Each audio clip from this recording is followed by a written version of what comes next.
মাত্র 50 টাকা খরচ করে দিনের পর দিন থাকা যায় এই হোটেলে। 100 কিংবা 150 টাকায় মেলে আরো বেশি সুবিধা, আপ্যায়নে নেই কোনো খামতি। বিশ্বের সবচেয়ে কম দামি হোটেলের তালিকায় অন্যতম ঢাকার এই বাসমান আবাসিক হোটেল। দিনমজুর, শ্রমিক, হকার ও ক্ষুদ্র ফল ব্যবসায়ীরা এখানে থাকেন। এছাড়া 2-1 দিনের জন্য যারা বিভিন্ন প্রয়োজনে রাজধানীতে আসেন, থাকার জায়গা না থাকলে তারাও বেছে নেন স্বল্প খরচের এসব হোটেল। ঢাকার বুড়িগঙ্গা নদীতে বাবুবাজার সেতুর নিচে মিডফোর্ড হাসপাতালের পাশে আছে বেশ কিছু বাসমান হোটেল। নদী তীরে বাঁধা আছে কয়েকটি নৌকা। এই নৌকাকে হোটেলের আকার দিয়ে করা হয়েছে থাকার ব্যবস্থাও আছে, বেশ কিছু সুযোগ সুবিধাও। কম টাকায় থাকা যায় এখানে, তাই এই হোটেলে এসে থাকেন অনেকেই। হোটেল হিসেবে সাজানো নৌকাগুলি দোতলা। এরকম অন্তত 4টি বাসমান হোটেল আছে এই এলাকায়। বান্ডেল থাকলে প্রতি সেনমানিতে টাকা বাঁচবে।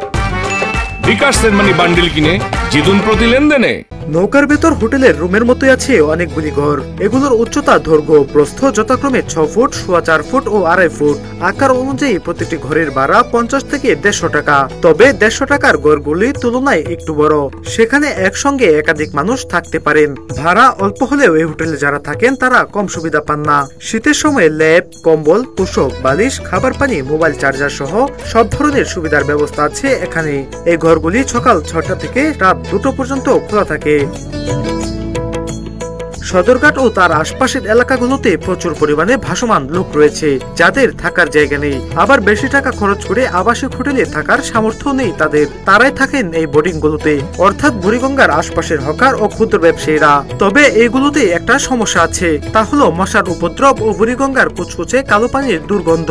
কিন্তু এই সমস্যাকে আমলে নিতে চান না এই ভাসমান হোটেলের বসবাসকারীরা, কারণ নদীর ঢেউয়ে নৌকার মৃদু ধুলুনি উপভোগ করতে করতে সুন্দর প্রাকৃতিক দৃশ্য দেখেন তারা। আল সাদি, ইত্তেফাক, ঢাকা।